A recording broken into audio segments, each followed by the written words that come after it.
get out there against another team like Mississippi State and see what you got to do? Yeah, we're about halfway through fall practice right now, so I think the guys are kind of chomping at the bit to see somebody else, face some other pitchers, the hitters to face some other pitchers to see a different lineup, team in a different uniform in the other dugout. So, we've been to Pensacola. We were there last year. It was a great experience for the guys, great crowd, Pensacola, a lot of Noble fans there. Will be a big time for the guys, and Mississippi State's a great opponent. We're going to see a high-level baseball team and get a chance to see what we're made of. Of the returning guys, is there anybody that you feel has taken a really significant step forward for you? Yeah, I think we have a lot, to be honest with you. I mean, so far we're 3 weeks into fall practice, so Brody DeLamalure has really progressed a lot. Hunter Carnes has had a really good fall so far. Myles Bailey's had a really good fall from a position player standpoint. So yeah, we feel really good about the returning guys and the guys that have some experience, that they're ready to continue to grow as a player and come out and have a better year this year. Any of the new faces really jumped right into it and been heavily in the mix for you? Yeah, and we have a couple, right? So John Stutzer's a freshman who's had a really good fall so far for us. Kelvin Polino is a freshman who's had a really good fall. Braden Dowd, outfielder from USC, transfer from USC, was an all-conference player in the Pac-12 last year, or the Big Ten, I guess, last year. And has really been a productive player. Gabe Frazier, transfer from Arkansas, he's had a good first couple weeks of practice. So, we're really excited to kind of blend those guys together. And again, we go to Pensacola this weekend. We get a chance to put them all together on one field and see what it looks like, which is kind of the reason we do this, right? The reason we play these games is so we can, get these guys together in that environment and really build the next half of the fall after what we see on Saturday. What about Eli? How's he doing? Putnam's been really good. Yeah, experienced guy, right? Like he's 22, 23 years old. Older guys played 4 years at Davidson, so very experienced. He brings that to the table. We've got some young guys that are, this will be their first time in this type of environment. Eli's seen it and done it before, so that's very valuable for us. He's a strong, physical kid, and has shown in batting practice and some of his at bats out here that he's got the ability to leave the park and be a threat in the lineup. So yeah, he's been a good piece for us. During fall ball, do you and Link kind of think about how would a lineup construct, who complements who in the lineup, who do we have that fits this role, that role, things like that?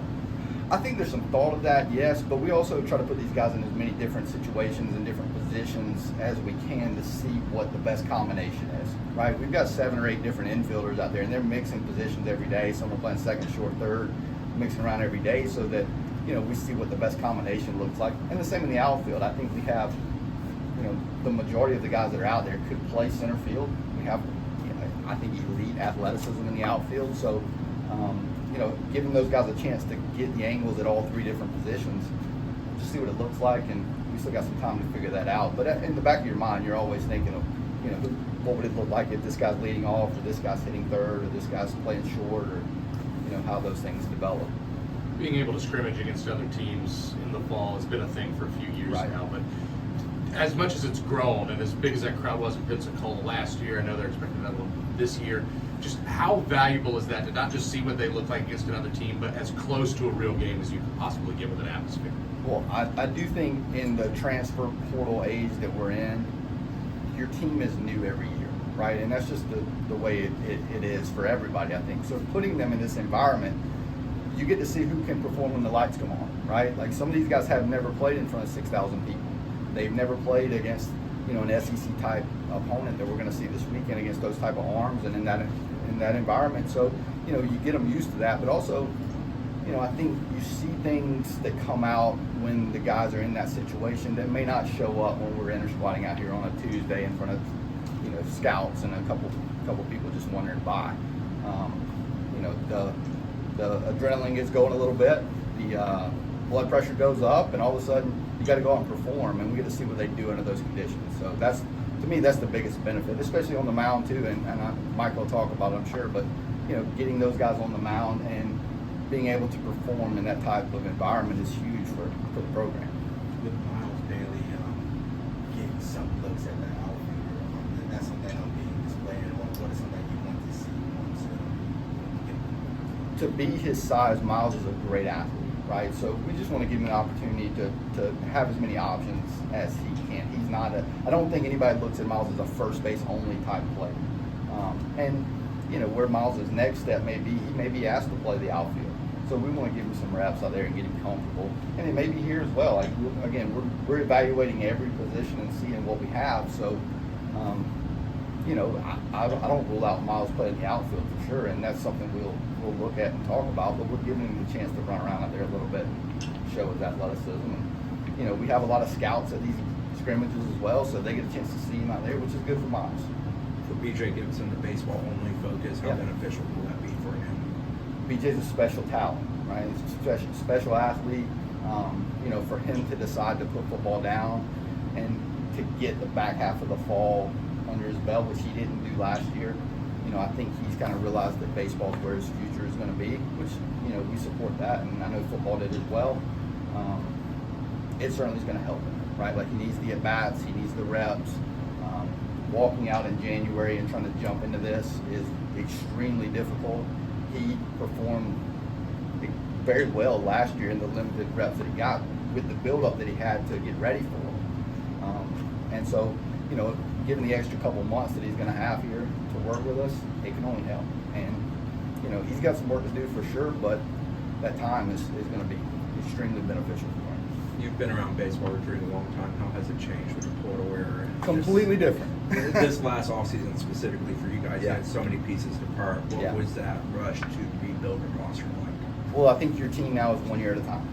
It's just the nature of the beast, right? Like, the team is 1 year at a time, and you kind of have to build it that way, right? Like, we have some returning guys back. We knew who those guys were. I think the players here at Florida State, they appreciate what we're doing here. They enjoy being here.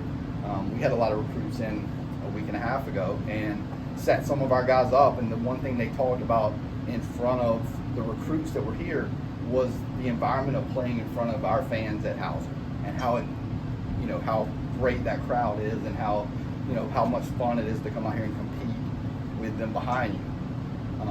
So I think we have a lot to offer, right? And you look at this team, we were able to go out and fill some holes with the transfer portal. We had a hole on the infield, we had a hole in the outfield, on the mound. We rebuilt the pitching staff on the mound. So you just kind of evaluate as the season progresses and see where those holes are, and then you're able to go out and fill them from the transfer portal.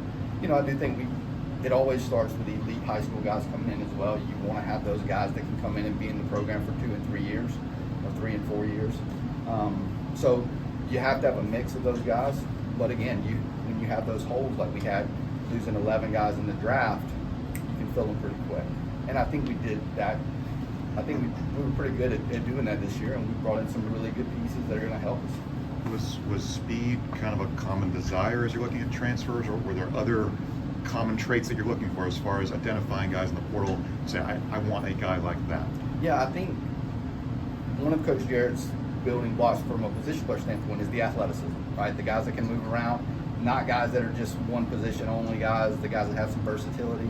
So, when you look at Braden Dowd and Frazier and those guys from the portal, Eli from the portal, they can do multiple things, and that really helps, especially on the position player side. I think we learned,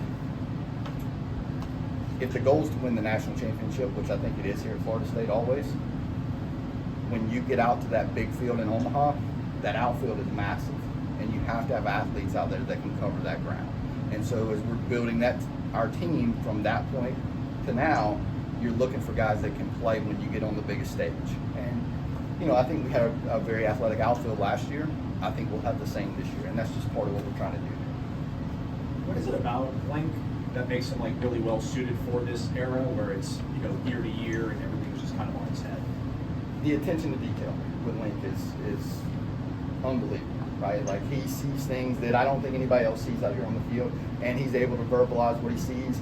The guys understand it, they respect it, they know he's watching, so you're always pushing yourself as a player to make sure you're doing things the right way. Because if you don't, it's going to be seen, and it's going to be, you're going to have to answer for it.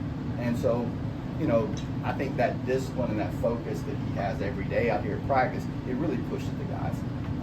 And I think in the portal era, guys, it's a 1 year at a time deal for those guys also. A lot of these guys that are coming in here, they came to Florida State not only for Florida State, that's a big piece of it, but also because they realize they may have 1 year and it's their draft year. They need to be good in this 1 year, right? So they want to perform at their highest level, so that at the end of the season, whenever the draft rolls around, they're ready for the next step also. And I think we've got a track record of developing those guys. And you see with Cam and with James and some of those guys that are moved on to pro ball, when they get there, they're ready for it.